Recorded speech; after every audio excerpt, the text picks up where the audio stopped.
La Côte d'Ivoire abritera du 4 au 9 décembre 2017 la 19e édition de la conférence internationale sur le sida et les IST en Afrique. Les détails dans cette édition. Et puis nous parlerons aussi de l'appui financier de la Banque africaine de développement BAD qui a permis l'augmentation de la production de la centrale thermique d'Azito Énergie. Et bien voici pour le sommaire. Bonsoir à tous et merci de vous informer sur Business 24 Africa. Commençons tout de suite par cette information. Depuis une année, la Côte d'Ivoire vit de moins en moins le délestage.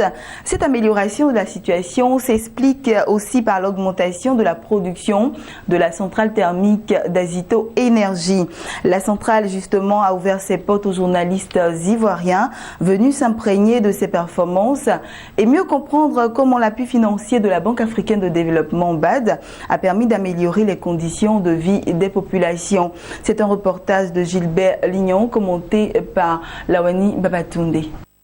Les journalistes de la presse économique en visite à la centrale thermique d'Azito Énergie à la périphérie d'Abidjan. La société privée de production d'électricité présentait sa fierté. Sa centrale thermique à cycle combiné d'une valeur de 430 MW, contribuant à la production nationale à 35%. La conversion de la centrale thermique à cycle simple, deux turbines, chacune d'une puissance installée de 145 MW, en une centrale à cycle combiné, a consisté à l'ajout de deux chaudières de récupération de chaleur, d'une turbine à valeur ayant une capacité de 140 MW et des condensateurs à vapeur équipés d'un système de refroidissement en circuit fermé. La technologie du cycle combiné permet d'améliorer le rendement de la centrale en récupérant l'énergie actuellement rejetée sous forme de chaleur dans les gaz d'échappement des turbines. Aucune nouvelle source de combustion n'est nécessaire et la consommation de gaz reste inchangée. La centrale à cycle combiné d'Azito participe à la sauvegarde de l'environnement en réduisant de 400 000 tonnes par an les émissions de gaz carbonique CO2.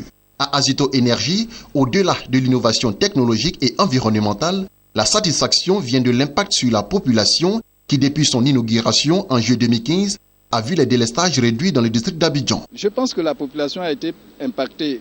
Pour moi, peut-être pas directement par mon action, mais dans la mesure où l'augmentation de ma production participe à la production globale du pays, accroître les moyens de production de l'État de Côte d'Ivoire. Cet accroissement auquel moi j'ai participé permet d'éviter tous ces problèmes de délestage qu'on a. Donc de mettre l'électricité à la disposition de tous les consommateurs. Le projet d'extension Azito Phase 3 d'une valeur de 400 millions de dollars a été financé par un syndicat de crédit dont la Banque africaine de développement BAD. L'appui de la Banque africaine de développement s'inscrit dans sa politique de soutien au secteur privé.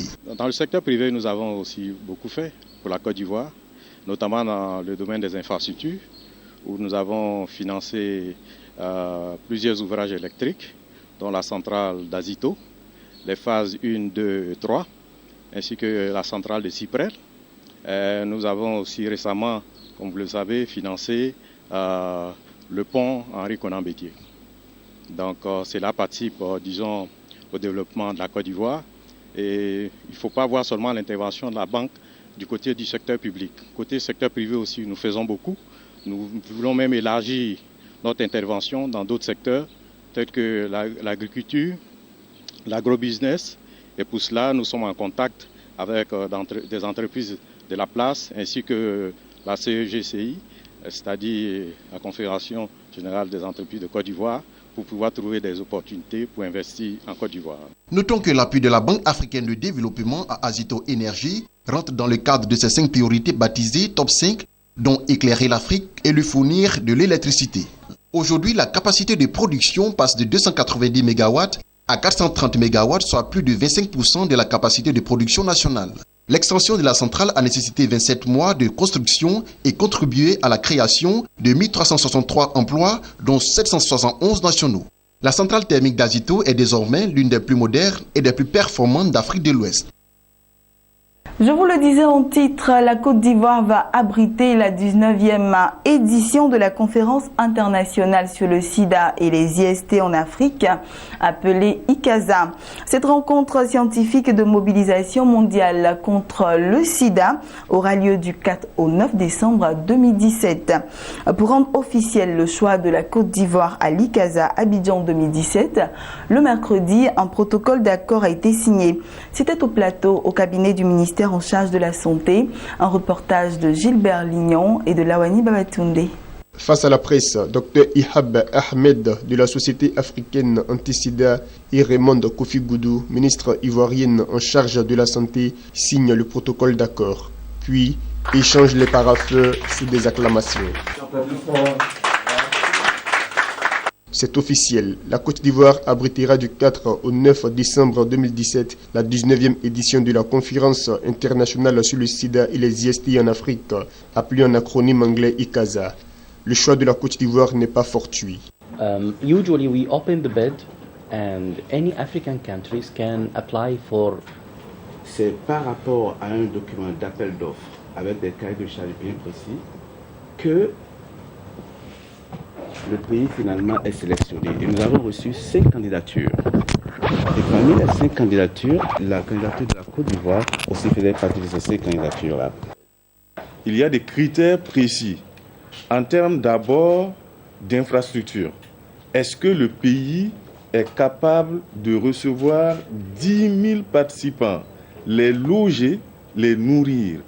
Donc il faut de l'hôtellerie, il faut des hôtels, il faut donc déjà cette capacité. Ensuite, est-ce que dans le pays, il y a des infrastructures qui permettent, pour abriter même la conférence, est-ce qu'on a des espaces pour l'exhibition? Parce que vous savez que les laboratoires, les firmes pharmaceutiques vont venir et vont donc avoir des espaces d'exposition. Est-ce qu'il y a de l'espace pour ce que nous appelons le village communautaire, c'est-à-dire que construire un village qui va permettre aux communautaires de s'y retrouver.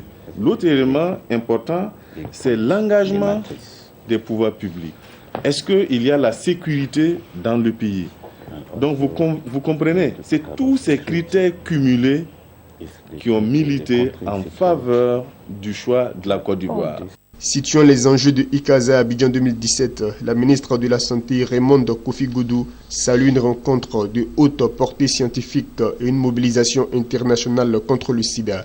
La tenue donc de cette conférence en Côte d'Ivoire sera l'occasion pour des scientifiques de se retrouver et de réfléchir, tout en faisant le bilan des avancées en matière de VIH-Sida et de lutte contre les maladies sexuellement transmissibles en Afrique. Cette conférence qui va se tenir en Côte d'Ivoire sera donc une plateforme d'échange et un carrefour de rencontres de 5 000 à 10 000 délégués provenant de 152 pays. Ces délégués seront composés de représentants de gouvernements. Nous aurons peut-être l'opportunité d'avoir des chefs d'État. Nous aurons en tout cas, une chose est certaine, des ministres de la Santé et tous les membres de gouvernement qui sont intéressés et concernés par la question de la lutte contre le VIH et SIDA. Nous aurons des agents de santé, nous aurons des scientifiques, nous aurons également la communauté des personnes vivant avec le VIH. Nous aurons donc des leaders et des acteurs dans le domaine de la lutte contre le VIH et SIDA. La Côte d'Ivoire n'est pas à sa première organisation de ICASA. En 1997, cette conférence avait enregistré à Abidjan la présence de Jacques Chirac, alors président de la République de France. 1997 avait été le point de départ de l'extension des antirétroviraux qui étaient jusque-là pratiquement réservés aux pays du Nord. La conférence internationale sur le sida et les infections sexuellement transmissibles est la seule rencontre bilingue en Afrique sur le sida. 50 années d'application des lois civiles de 1962, bilan et perspective, c'est le thème qui a réuni juristes, parlementaires et membres de la société civile pour un colloque international. Objectif, faire le bilan des lois appliquées en Côte d'Ivoire depuis 50 ans et faire des propositions pour avancer dans la bonne direction. Suivant cet élément. Les droits civils appliqués en Côte d'Ivoire depuis 50 ans doivent être revus. Faire un bilan, réfléchir sur le chemin parcouru, constater les acquis et les insuffisances et faire des propositions pour avancer dans la bonne direction. Pour ce faire, un panel de juristes, de sociologues, de hauts fonctionnaires de l'administration ivoirienne, de religieux et de chefs coutumiers a réfléchi sur le thème « 50 années d'application des lois civiles de 1962, bilan et perspectives ». Nous attendons qu'on fasse le point de l'application de ces lois, qu'on voit ce qui a marché, et il y en a. Comme je vous ai dit tantôt, à ce qui concerne la filiation, par exemple, les enfants sont bien heureux, n'est-ce pas, de recueillir les biens de leurs parents. Et ce qui n'a pas marché, donc il faut qu'on voit ensemble ce qu'on peut proposer et surtout agencer toutes ces lois dans un code. Parce que là, il y a la loi relative au nom, la loi relative à l'état civil, la loi relative au mariage, etc. C'est difficile pour les chercheurs. Or, lorsqu'on met tout ça en numéro, tout ça dans un code, c'est plus facile à manier. Au lieu d'avoir une superposition de lois, on aura un code qui va regrouper toutes ces lois, qui seront bien entendu modernisées, actualisées, etc.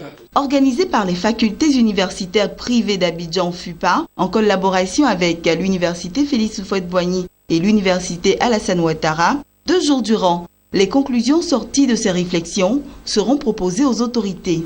Les conclusions de ce colloque vont être proposées aux personnalités, aux autorités de ce pays, au gouvernement qui peut en faire un projet de loi, ou aux députés, Dieu merci, il y en a, qui pourront en faire une proposition de loi. Parce que quand même, après 50 ans, nous devons penser à revoir nos tests et à faire des propositions. Et c'est dans cet esprit-là que nous avons initié le colloque. Ce colloque international, il faut le préciser, a vu la participation d'éminents hommes de droit venus du Sénégal.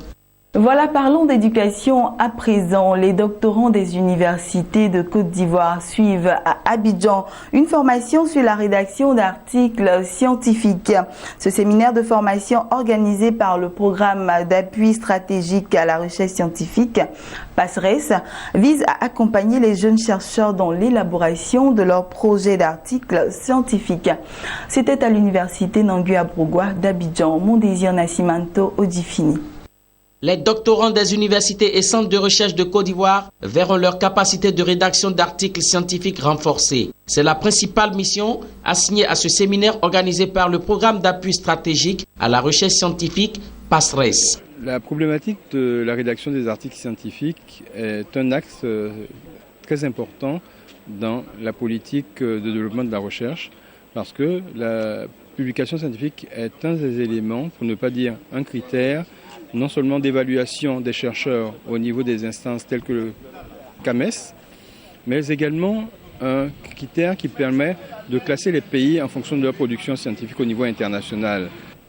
Cet atelier vise à leur donner des outils qui vont leur permettre de produire dans les meilleures revues, voire au niveau régional, mais également au niveau international. Le secrétaire exécutif du PASRES, Dr Yaya Sangaré, a quant à lui espéré voir les étudiants publier des travaux et des revues scientifiques de grande qualité au sortir de ce séminaire, preuve d'une bonne assimilation des méthodes pratiques qui leur sont transmises. Notons que le programme d'appui stratégique à la recherche scientifique PASRES est une initiative des gouvernements suisses et ivoiriens. Il apporte son appui au développement éducatif à travers des financements et des formations.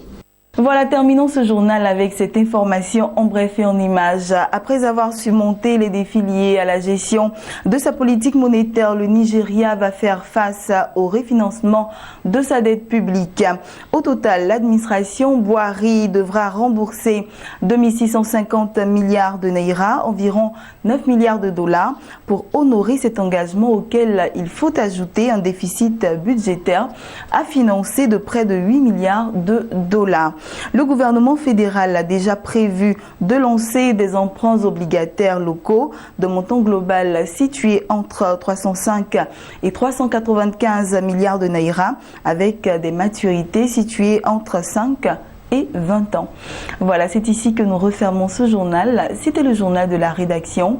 Excellente suite de programmes sur Business 24 Africa, la première chaîne de l'économie africaine.